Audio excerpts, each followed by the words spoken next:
Good morning students. आज हम पढ़ेंगे यह धरती कितना देती है। ये कविता सुमित्रा नंदन पंत जी द्वारा रचित कविता है। सुमित्रा नंदन पंत जी एक बहुत प्रसिद्ध कवि हैं हिंदी साहित्य के। ये प्रकृति को काफ़ी डीपली देखते थे हर चीज़, और इनको प्रकृति बहुत अच्छी लगती थी। इनका बड़ा लगाव था प्रकृति के साथ, इसलिए ज़्यादातर जो इनकी कविताएं थी वो सारी प्रकृति के ऊपर ही ज़्यादातर लिखी जाती थी। बेटा, आपको जितनी प्रकृति की जो कविताएं होंगी, जितनी सुमित्रा नंदन पंत जी की कविताओं में मिलेगा प्रकृति की बातें, उतना किसी और कवि की कविताओं में नहीं मिलेगा। तो ये अपनी ज्यादातर कविताएं प्रकृति के ऊपर ही लिखते थे।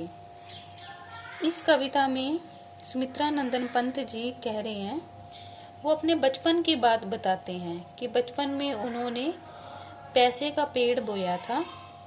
तो वो पैसे का पेड़ तो बेटा उगता नहीं है, तो वो अपनी बात को एक कविता में लिख रहे हैं। तो देखो, आगे हम स्टार्ट करते हैं। तो क्या कहते हैं वो, देखो। मैंने छुटपन में छिपकर पैसे बोए थे, सोचा था पैसों के प्यारे पेड़ उगेंगे। रुपयों की कलधार मधुर फसलें खनकेंगी और फूल फलकर मैं मोटा सेठ बनूंगा।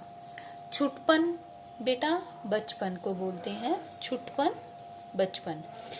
कि मैंने बचपन में छिपकर पैसे बोए थे। बोए जैसे बीज बोते हैं उसको बोलते हैं पैसे बोना। बीज को जैसे हम धरती में बोते हैं उसी तरह से जैसे इस पिक्चर में दिखाया गया है कि वो सिक्कों को जमीन में बो रहे हैं बीज की तरह, जिससे कि बीज बोए थे। तो बचपन में छिपकर उन्होंने पैसे के बीज बोए थे। सोचा था पैसों के प्यारे पेड़ उगेंगे। उन्होंने सोचा था कि जब मैं बड़ा हो जाऊंगा पैसों के पेड़ उगेंगे। रुपयों की कलदार मधुर फसलें खनकेंगी और फूल फलकर मैं मोटा सेठ बनूंगा। मतलब कि जब ये फसल हो जाएगी, भर जाएगी पैसों की, उसके बाद जब बहुत सारे पेड़ हो जाएंगे, फसल बन जाएगी, जैसे ये पिक्चर में दिखाया गया है पैसों का पेड़, वो अपने ख्याल में सोच रहे हैं, मतलब इमेजिनेशन कर रहे हैं ये कवि कि ऐसे पेड़ बन जाएगा और फिर मैं एक सेठ बन जाऊंगा। पर बंजर धरती में एक न अंकुर फूटा, बंधिया मिट्टी ने न एक भी पैसा उगला। मतलब फिर पैसे को तो बेटा बीज बोए, पैसे के कोई बीज होते हैं, मतलब कि पैसे बोने से कोई पेड़ नहीं उगता है ना। तो कहते हैं कि बंजर धरती में एक न अंकुर फूटा, मतलब फिर वो जो बड़े हो जाते हैं तो वो कभी सोचते हैं उसमें पेड़ थोड़ी ना बनना था। तो कहते हैं कि ये तो धरती ही बंजर थी। बंधिया मिट्टी ने न एक भी पैसा उगला, कि इस मिट्टी ने तो एक भी पैसा नहीं निकाला जा उपजा।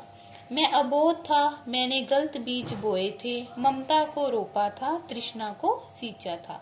मैं अबोध था, मतलब कि मैं नादान था, मैंने गलत बीज बोए थे। जब वो बड़े हो जाते हैं तो उनको अपनी इस गलती का एहसास होता है।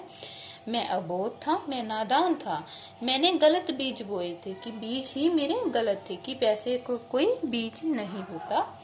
ममता को रोपा था, तृष्णा को सींचा था, कि अपनी ममता को रोकर, तृष्णा मतलब ईर्ष्या लालच को सींचा था। नेक्स्ट देखो।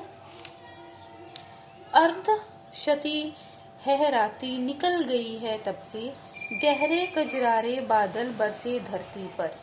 अर्धशती, अर्धशती शती होता है, देखो शती यहाँ पर होगी शती, आधी देखेंगे तो शती होता है एक सेंचुरी। कितने साल की होती है सेंचुरी? जैसे 100 साल की, तो उसका हाफ लगा लो, कितना हो गया? 50 साल। 50 साल को बोलते हैं अर्धशती। अर्धशती लहराती निकल गई है तब से, कि 50 साल बीत गए। कितने सालों की बात कर रहे हैं? 50 साल की। तब से बीत गए। गहरे कजरारे बादल बरसे धरती पर, कि गहरे और कजरारे बादल भी काफी बरसे हैं। जैसे वर्षा ऋतु भी आके चली गई, बसंत भी आके चली गई, गर्मी सर्दी सब आके चला गया, पर पैसे नहीं निकले।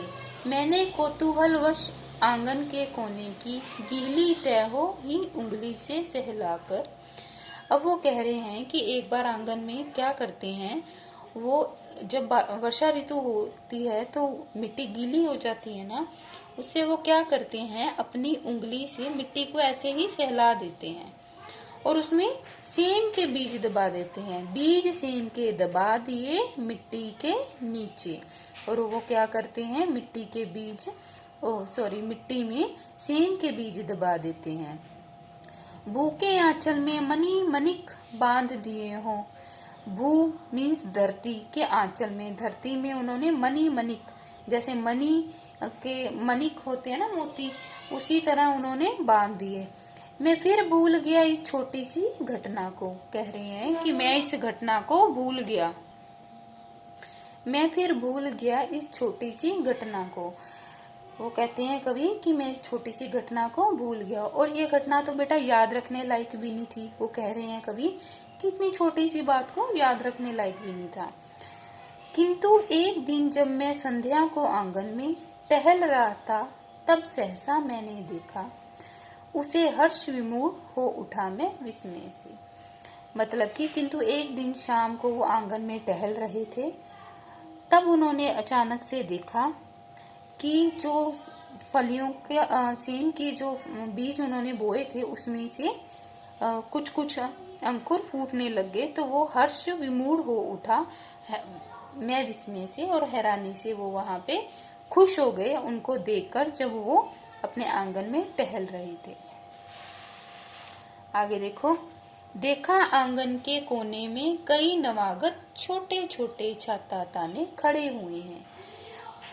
कवि कह रहे हैं कि मैंने आंगन में जब छोटे छोटे नवागात, मतलब नई नई ये जो उगे थे सेम की फलियों के, उनको देखकर वो बड़े खुश हो गई, और देखने में ऐसे प्रतीत होता था छोटे छोटे छाता ताने खड़े हुए हैं, कि उनको जो सेम के जो अंकुर फूटे थे देखने में लग रहे थे कि ये छोटे छोटे छाता टाइप में हैं जो हमें छाया दे रहे हैं। छाता कहूं के विजय पताकाएं जीवन की, या हथेलियां खोले थे वे नन्ही प्यारी। जो भी हो वे हरे हरे उल्लास से भरे, पंख उल्लास से भरे। मतलब कि इनको मैं छाता कहूं या विजय पताकाएं जीवन की, कि मैंने जीवन में विजय पा ली, छाता कहूं या विजय पा ली मैंने जीवन में। या हथेलियां खोली थी ये नन्ही प्यारी, या फिर ये नन्ही नन्ही सी अपने हाथों को खोलकर खड़ी थी। फिर वो सोचते हैं जो भी हो वे हरे हरे उल्लास से भरे, पर वो इसको देखकर बड़े खुश होते हैं। पंख मारकर उड़ने को उत्सुक लगते थे, डिंब तोड़कर निकले चिड़ियों के बच्चों से। डिंब होता है अंडा, उनको लगता है कि जैसे अंडे में से चिड़िए का बच्चा है जो अंडा तोड़कर निकलता है, और फिर वो पंख मारकर उड़ने की कोशिश करता है, और जब उड़ता है तो कितना एक्साइटमेंट होती है उसको उड़ने के लिए, तो कितना खुश होता है। तो वही वाली फीलिंग कवि भी अपने मन में लेके आते हैं। नेक्स्ट तब से उनको रहा देखता धीरे धीरे, अनगिनत पत्तों से लद भर गई झाड़ियां। फिर वो कहते हैं तब से मैं उन्हीं को ही धीरे धीरे देखता रहा। पत्तों अनगिनत पत्ते थे, जो पहले पत्ते थे वो झाड़ियों में भर गए। पहले तो पत्ते थे, जैसे थोड़े थोड़े पत्ते थे, फिर वो कुछ टाइम बाद झाड़ियों में बदल गए। हरे भरे टंग गए कई मखमली चंदोवे, बेले फैल गई बलखा आंगन में लहरा। इसी तरह वो जो हरे भरे जो झाड़ियां थी वो मखमली चंदोवे से लगने लग गई। बेले फैलकर बलखा, मतलब जो बेले थी जैसे पिक्चर में दिखाया गया, ऐसे ऊपर नीचे ऐसे राउंड लेती हुई फैल गई उनके आंगन में। और सहारा लेकर बाढ़े की टट्टी का हरे हरे सो झरने फूट पड़े ऊपर को। और बाढ़े की टट्टी का जैसे सहारा लेकर ना, जैसे ये देखो डंडे के सहारे से इधर उधर अपना अपना राउंड लेकर ऊपर ऊपर चढ़ती जा रही है ना, ऐसे ही वो हो रही थी। हरे हरे से झरने फूट पड़े और हरे हरे जैसे देखो हरी हरी ग्रीनरी हो गई ना, ऊपर चढ़ गई। मैं अवाक रह गया, वस कैसे बढ़ता है, और मैं ये देखकर हैरान रह गया।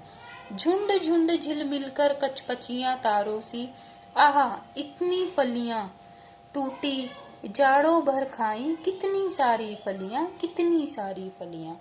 तो कवि ये देखकर झुंड देखकर फलियों का इतने खुश होते हैं। उनको ये जो फलियों का झुंड होता है, उनको ये लगता है कि जैसे तारों का झुंड हो, जैसे आसमान में तारे टिमटिमाते हैं, ऐसे ही उनको फलियां देख के खुश होते हैं।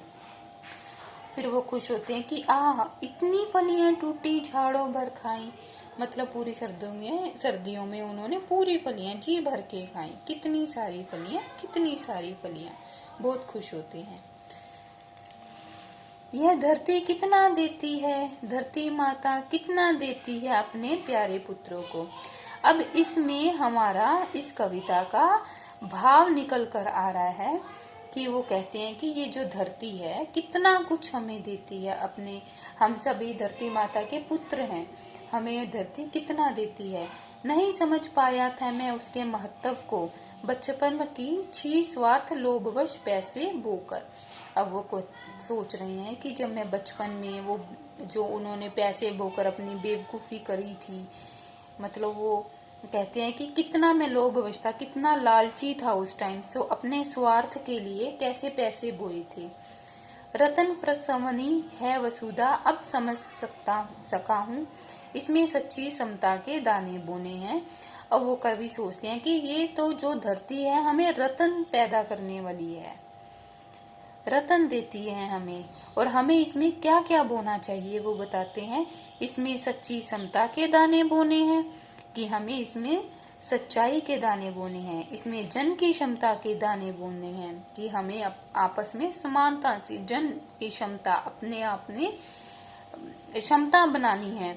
इसमें मानव ममता के दाने बोने हैं, मानवता के दाने बोने हैं, ममता के दाने बोने हैं, जिससे उगल सके फिर धूल सुनहरी फसलें मानवता की, जिससे कि ये जो सारी फसलें हैं मानवता की धूल फसलें।